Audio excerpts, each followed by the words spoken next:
Fala galera, beleza? Estamos aí de volta, mais uma análise semanal, fim de semana. Eu tô gravando o vídeo no sábado, porque vamos ter início ao projeto do Real Life Effects no domingo. Então ia ficar um pouco complicado para eu fazer a análise semanal e deixar tudo pronto pro domingo. Então vou dar uma adiantada, fazer tudo no sábado, até porque essa análise aqui ela faz parte do meu estudo, da minha rotina, né? Então eu só compartilho isso com vocês como uma forma de estudo, mas isso aqui é importante para mim também, beleza?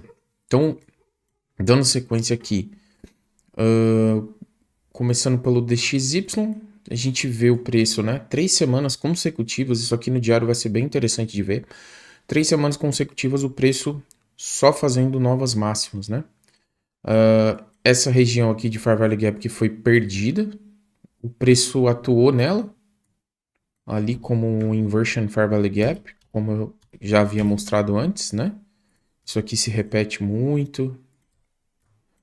Quando ele não toca, ele chega muito perto, enfim. Ainda temos essa região aqui. Depois o preço sobe, toca na primeira região de Fair Value Gap aqui, vai a pouco acima dos 50% e o preço sente, né? Se a gente for pegar o range aqui, a gente vê que o preço fez o pullback desse último range, né? Bem acima dos 50%. Então, muito provavelmente, nas próximas semanas ou na próxima, a gente tende a ver o preço aqui um pouco mais abaixo, beleza? Passando aqui um pouco para o diário, a gente consegue ver que o preço fez a captura de liquidez, muito clara aqui, nessa região, voltou aqui, nessa região onde tinha bastante confluência com Fair Value Gap, mais Order Block, enfim, eu não marco, mas pronto, eu sei dos conceitos, eu só deixo marcado o que é interessante e que funciona para mim, beleza? Eu tento não poluir o meu gráfico, tá? E notem essa subida que eu falei tanto que seria interessante. A gente teve mais ou menos, ó, uns 14 dias, eu acho. 1, 2, 3, 4, 5, 6, 7, 8, 9, 10, 11, 12, 13, 14 dias de alta e um dia de baixa, tá?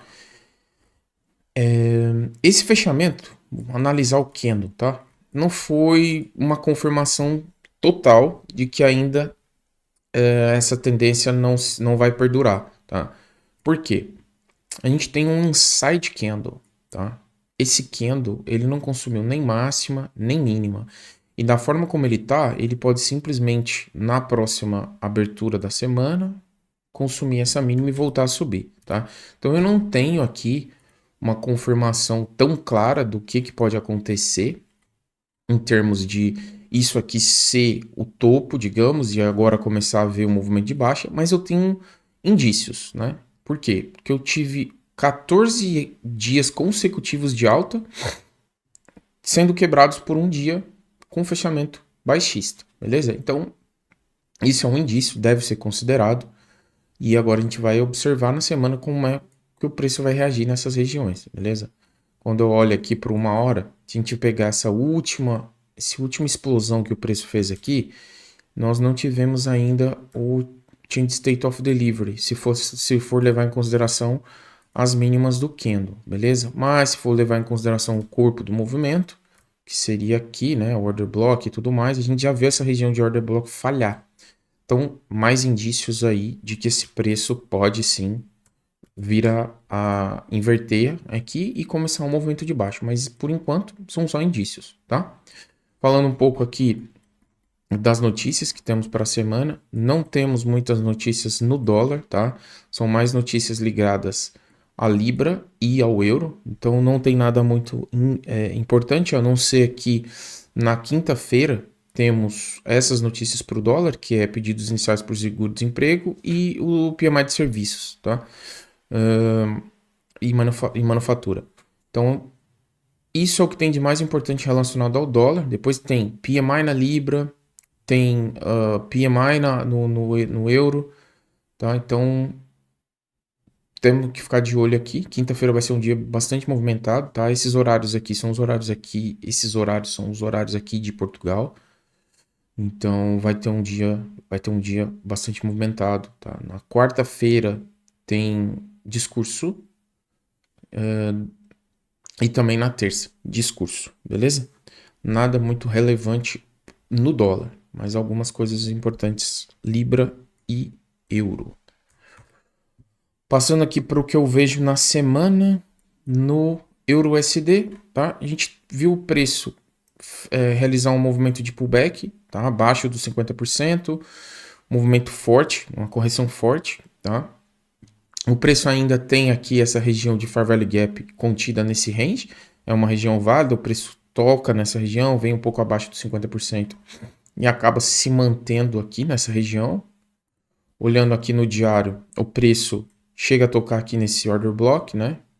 Onde teve a disparada do preço e novamente o preço sente, tá? O range do diário está bastante grande, tá? Bastante grande, quase a extensão do range semanal. E temos alguns pontos que eu considero importante aqui a nível de procurar operações contra a tendência. Eu sei que aqui tem um Fair Value Gap, só que a gente tem que ter um pouquinho de bom senso, né? Se eu estou saindo aqui dessa região semanal, não faz muito sentido, no preço nem ter deslocamento, eu já marcar aqui e tentar vender, né? Então tem que ter um pouco de bom senso na hora de analisar. Eu acho que isso é a parte da minha estratégia que não é 100% mecânica, que aqui leva um pouco da, sei lá, da capacidade de discernimento de cada um. Pô, se eu tô num Fair Value Gap semanal, vejo o preço reagir, por que que eu já vou tentar vender logo aqui, né? Então eu não marco justamente porque não vou usar, mesmo que aqui me dê oportunidades, eu não vou querer vender nessa região. Pelo simples fato, novamente, se eu pego um trade aqui, 1 para 2, eu não vou ter nem espaço antes dele voltar na região de compra. Então não marco, ponto final. Beleza? Uma hora a gente segue com regiões aqui, com range ainda vendedor, né? O preço teve aqui o movimento da notícia, foi quase completamente recuperado esse movimento. Temos aqui a máxima desse range, o preço ainda não inverteu, tá? Para ser bem sincero, eu acredito que esse movimento de inversão aqui vai acontecer, tá? A gente vê o preço romper, retestar e tentar buscar mais uma extensão de preço acima. Então eu acho que esse movimento aqui vai acabar acontecendo ao longo da semana, beleza? Passando para a Libra, o range semanal da Libra é um range bastante grande também, né? A gente tem um range aqui bem extenso. O preço fez um pullback e é muito nítido a perda de força do movimento, né? Então olha só, a gente teve um candle muito forte, quando chegou na região ali ele já sentiu, deixou uma sombra, depois na semana retrasada o candle fechou, acabou fechando abaixo, mas olha a rejeição nessa região depois que toca os 50%. Depois o preço vem, consome essa liquidez e deixa praticamente aqui um candle com 100% de rejeição, né? Então a rejeição nessa região está muito forte. O que me leva a pensar, quando eu pego a análise ali também do DXY, que o preço vai fazer um movimento de alta, beleza? No diário, a mesma cena. O preço tocou nesse Fair Value Gap. Aqui foi um toque bem sutil, mas houve o toque. Depois que o preço toca nessa região, ele faz um movimento de rejeição, né? Acaba formando um novo fundo, fecha acima do Fair Value Gap semanal. Então, os dois pontos de consumo de liquidez mais próximos que eu tenho, tanto para venda, para compra quanto para venda, estão muito próximos. Dentro dessa região, eu não cogito operações de venda contra a tendência, né? Porque quando contra a tendência, eu não marquei esse range, porque o range interno aqui de uma hora já está comprador, né? O range virou comprador, então eu sigo com o range comprador. E aqui para mim o mais interessante é buscar por operações de compra. Então eu acredito, né, que para essa semana nós vamos ver uma replicação de um movimento de alta, onde o preço vai tentar buscar pelo menos aquele nível de liquidez ali, quem sabe mais acima, tá? Então isso é o que eu espero na Libra também. Olhando aqui para os SMTs que aconteceram na semana, tá? Então nós tivemos aqui uma venda no euro, outra venda no euro, tivemos uma venda na Libra, outra venda na Libra e uma compra na Libra, tá? Então esses foram os SMTs que aconteceram, que permitiram operações e também aonde aconteceram essas operações, tá? Esse SMT aqui é um SMT de Fair Value Gap, depois estudem, tá? Tem muitas regiões onde tem Fair Value Gap, o preço mitiga essa região, mas não mitiga o Fair Value Gap da região contrária, tá? Então, se a gente for replicar esse Fair Value Gap lá no euro, eu tô falando disso aqui, ó, e o preço não chegou a tocar nesse Fair Value Gap. Então, estudem esse setup. A diferença entre esse setup e o setup aqui do SMT normal é que aqui eu opero o par que não fez o sweep, aqui eu opero o par que sim, que fez a mitigação, beleza? Então estudem, vocês vão conseguir facilmente identificar aí os setups. Passando aqui para o euro, esse foi o primeiro trade, né? O preço veio, consome a liquidez de 15 minutos, consome a liquidez de 15 minutos, que era a máxima de Londres. Então aqui eu tenho a manipulação, pois o preço quebra abaixo. Isso aqui era uma mínima no 15 minutos. Deixe Fair Value Gap, entrada, stop acima. Tá? Esse trade pagou mais do que 3 Rs, inclusive. Tá? Esses são os trades que eu posto lá no Instagram, vocês já sabem. E aqui é o estudo e o motivo por cada um desses trades, tá? Depois, para a semana aqui na sexta. Na sexta? Foi isso. Teve esse 0 a 0, né? O preço chegou a andar pouquíssimo, para ser sincero.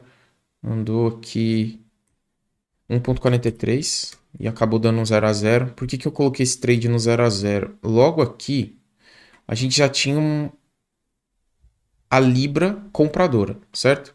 E aqui tinha um Fair Value Gap no 15 minutos muito forte. O preço tocou uma vez, não foi. Tocou outra vez, não foi, né? A melhor coisa aqui era ter metido no 0 a 0. E foi o que eu fiz. Eu não coloquei aqui, mas quando o preço voltou e veio acima dessa linha, eu já coloquei no 0 a 0. Beleza? E evitei de tomar um stop. Então, esses foram os trades do euro. Quando a gente passa aqui para o GBP, tá? Teve esse trade também, mesmo cenário. Beleza? Consumo de liquidez, mitigação de região no 15 minutos, né? Isso aqui não é importante nesse setup, o que importa é a mitigação aqui do Fair Value Gap. Esse setup é aquele setup com SMT que eu mostrei para vocês, com SMT de Fair Value Gap. Depois o preço faz uma quebra de estrutura, faz um market shift, constrói o Fair Value Gap, entrada, pagou também mais do que 3 Rs, tá? Depois aqui eu tomei um stop, eu fiz um trade, não vou dizer inválido, mas não está dentro do que eu busco. Eu gosto de ver a formação do setup acontecer toda ela dentro de uma sessão, seja Londres, seja Nova York. Essa zona aqui, entre as sessões, eu não gosto de operar e não gosto de ver o trade se formar. Mas esse dia aqui eu dava emocionado e pronto, não vi, não me atentei a isso e tomei um stop, o que me fez ficar fora desse trade aqui depois que aconteceu perfeitamente dentro da sessão. Então, consumiu liquidez, manipulou, fez market shift, deixou o Fair Value Gap. Quando tem uma sequência de Fair Value Gap aqui, a gente junta eles, né? Faz a entrada nos 50%, stop acima e o trade pagou. Mais do que 3 Rs também, beleza? Então, vacilei, fiquei de fora. Depois teve esse trade, muito fácil, bem simples de entender também. Preço... vão falar assim, mas por que você comprou? Ficar falando para não caçar topo e fundo. Mano, quem acompanha os vídeos sabe. Eu só compro quando tem... compro não, só entro em operações contra a tendência, contra o fluxo de uma hora, quando toca em regiões específicas do diário semanal. E foi isso que ele fez aqui. Inverteu o fluxo nos gráficos menores. Uma hora ainda era vendedor. Pois o preço veio, fez a mitigação no 15 minutos, construiu a manipulação, fez market shift, deixou Fair Value Gap e pronto. Foi lá e pagou muito mais que 3R. Bem mais. Então tem que saber entrar, galera. Saber o momento exato de tentar entrar contra a tendência. Não é a todo custo, né? Até porque se você não tem parâmetro, a cada sweep, a cada quebra, tu vai querer entrar. Então imagina, eu tenho aqui um mercado subindo, o mercado vem aqui para construir um novo range, eu estou tentando vender. Stopei. O mercado continua, vem aqui tentar um novo range para fazer mais movimento. Stopei. Mano, isso é burrice, né? Então pronto. Aqui tem os motivos por que eu tentei essa compra, beleza? Como eu tinha falado com vocês, eu vou iniciar o projeto agora, né? amanhã eu vou ter a primeira aula com o pessoal lá do projeto, Real Edge FX. Eu preparei já, deixei o material todo preparado, criei um plano de trading estruturado. É o plano de trade que tá aqui no YouTube, só que eu criei, eu vou partilhar aqui só para vocês terem uma ideia. Esse daqui é o Notion que eu vou partilhar com, com os alunos, tá? E basicamente é o que tem aqui no. O que eles vão utilizar, né? É através desse Notion que eu vou controlar e ver tudo que todo mundo tá fazendo, ajudar, tentar entender a parte psicológica. Então, vou ver os trades aqui, enfim. Então, aqui tem um overview bem bacana, né? As métricas. Isso aqui é um Notion de exemplo que eu deixei lá para eles. As métricas de como que você tá no profit diário, a média de acertos, a média de acerto em relação à direção, como que tá a performance da conta. Aqui tem tudo, acerto por par, por conta, por sessão, por modelo de trade, e aqui tem algumas sessões importantes, tá? Então, basicamente aqui a gente faz todo o nosso estudo semanal, tá? Então, isso que eu mostro para vocês depois se transforma num documento, eu anexo os vídeos aqui, a galera vai fazer isso tudo, isso aqui ajuda a trazer uma disciplina fantástica. Também olhando aqui para o pré-market, tá? Então, aqui tem um exemplo de uma semana minha inteira. Tudo isso aqui é feito, tá? Então, eu tenho um template onde eu coloco o que eu espero para o dia, põe os screenshots e depois, quando termina, o que aconteceu, como é que deu, tá? Então, eu venho aqui e faço o EOD no mesmo template do diário, tá? E o mais importante, um plano de trade, tá? Bem descrito, que é as mesmas regras que estão vocês já sabem no YouTube. Então aqui tem a descrição de cada tempo gráfico, cada regra que eu utilizo, dentre as opcionais e as requeridas, e aqui uma descrição completa do setup inteiro. Tudo que precisa. Todas as regras, exemplos, execução e tudo mais. Certo? Bom, é isso, galera. Eu vou dar início ao projeto agora. Muito provavelmente, até essas pessoas que estão comigo conseguirem aí atingir, conseguirem um certificado, se tudo correr dentro da normalidade, eu julgo que pelo menos de 2 a 3 meses, então eu não vou ter nenhuma turma disponível para esse ano. Muito provavelmente só para entre fevereiro do mês que vem, do ano que vem, né? Então, quando eu tiver com a galera formada e com os certificados, né, já tudo disponível no Discord para consulta e tudo mais, eu vou abrir inscrição para nova turma, tá? Lembrando, isso aqui me toma um tempo absurdo, tá? É algo que eu vou fazer com muita atenção, muito cuidado e vai me tomar um tempo. E tudo isso tem um custo, não é barato. E a cada turma que eu formar, esse custo vai subir, beleza? Então, sempre que for ter uma nova turma, eu vou disponibilizar a ficha de inscrição, a lista de inscrição. Para a próxima turma, eu devo abrir isso lá para janeiro, mais ou menos.